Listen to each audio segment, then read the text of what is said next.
या निवडणुकीपूर्वी पुन्हा एकदा एसटी कर्मचारी संपावर जातील हे नाकारता येत नाही, कारण एसटी कर्मचाऱ्यांच्या पगारवाढीच्या बैठकीमध्ये जे मान्य केलं होतं ते सुद्धा एसटी महामंडळ एसटी कर्मचाऱ्यांना द्यायला तयार नाही। एसटी कर्मचाऱ्यांची पगारवाढ 2020 सालापासून करण्यात आलेली होती, पण एसटी महामंडळ म्हणतंय 2020 सालापासूनची पगारवाढ देणं शक्य नाही। या बैठकीमध्ये फक्त एसटी कर्मचाऱ्यांना 1,500 रुपयेच पगारवाढ मिळाली आहे, बाकी दुसरं काहीही मान्य केलं गेलेलं नाही। त्यामुळे एसटी कर्मचारी पुन्हा एकदा संपाच्या तयारीत लागलेले आहेत। या पगारवाढीबाबत एसटी कर्मचाऱ्यांत अत्यंत नाराजी आहे। बहुतांश कर्मचारी म्हणत आहेत आणखी एकदा संप केल्याशिवाय हे सरकार जाग्यावर येत नाही। खरं तर मागणी होती राज्य सरकारी कर्मचाऱ्यांना एवढं वेतन मिळावं, परंतु अजून देखील ही पगारवाढ देऊन सुद्धा एसटी कर्मचारी राज्य सरकारी कर्मचाऱ्यांपर्यंत पोहोचला नाही। सरकारी कर्मचारी आणि एसटी कर्मचारी यांच्यात अजून देखील खूप मोठा फरक आहे। तरी देखील एसटी महामंडळ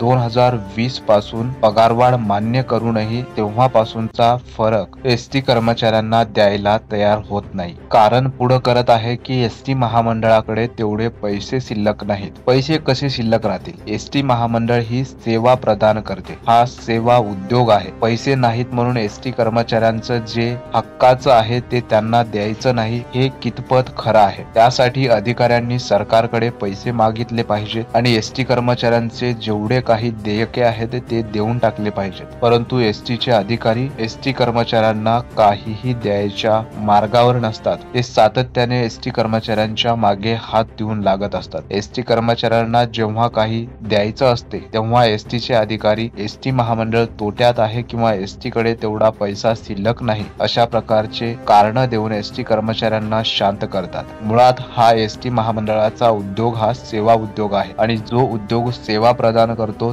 तो उद्योग कधीच फायद्यात येऊ शकत नाही आणि जरी आला तो किती काळ टिकेल याचा काहीही अंदाज सांगता येत नाही। त्यामुळे एसटीच्या अधिकाऱ्यांचं काम आहे की सरकारकडून पैसे मागून घेणे आणि एसटी कर्मचाऱ्यांचे जे काही फरकाचे पैसे आहेत ते देऊन टाकणे, परंतु एसटी कडे पैसे नाहीत आणि ते पैसे यायला एसटीला वेळ लागेल। त्यामुळे एसटी कर्मचाऱ्यांचा जो फरक आहे ते आता आम्ही तुम्हाला देऊ शकत नाही हे त्यांचं उत्तर एसटी कर्मचाऱ्यांना योग्य वाटत नाही। त्यामुळे एसटी कर्मचारी नाराज आहेत आणि या नाराजीतून या विधानसभा मतदानाच्या पूर्वी आणखी एकदा एसटी कर्मचारी संपावर जातील हे कोणाला देखील नाकारता येत नाही। 2020 पासूनचा एसटी कर्मचाऱ्यांच्या पगारवाढीचा फरक जर एसटी कर्मचाऱ्यांना लागू करण्यात आला तर एसटी कर्मचारी पुन्हा आंदोलन करणार नाहीत, पण मुख्यमंत्र्यांच्या बैठकीमध्ये मान्य झालेली पगारवाढ ही 2020 सालापासून असून देखील तेव्हापासूनचा फरक देण्यात येणार आहे हे सुद्धा मान्य होऊन देखील जर एसटी कर्मचाऱ्यांना मिळत नसेल तर मात्र एसटी कर्मचारी कोणाचंही ऐकत नाहीत हे मात्र नक्की। आणि पुढील संघर्षासाठी कृष्णा राळकर पाटील पुढे काय करायचं याची रणनीती आखत आहे आणि ते संपूर्ण महाराष्ट्रातील एसटी कर्मचाऱ्यांना आव्हान करत आहेत की येणाऱ्या 22 तारखेला परभणी येथे त्यांनी एक सभा बोलवली आहे। त्या सभेमध्ये निर्णय घ्यायचा आहे की पुढे काय करायचं आणि कोणत्या प्रकारे आपल्या मागण्या मान्य करून घ्यायच्या, यासाठी ते त्यांच्या YouTube चॅनलवर एसटी कर्मचाऱ्यांना आव्हान करत आहेत की एसटी कर्मचाऱ्यांनो 22 तारखेला परभणी येथे या। जर या सभेला मोठ्या प्रमाणात एसटी कर्मचारी पोहोचले तर नक्कीच हे एसटी कर्मचारी आणखी एकदा या येणाऱ्या काही दिवसात संपावर जातील आणि पुन्हा एकदा सरकारचं लक्ष एसटी कर्मचाऱ्यांकडे वेधतील हे मात्र नक्की। मित्रांनो, हा व्हिडिओ सर्वांना शेअर करा। धन्यवाद।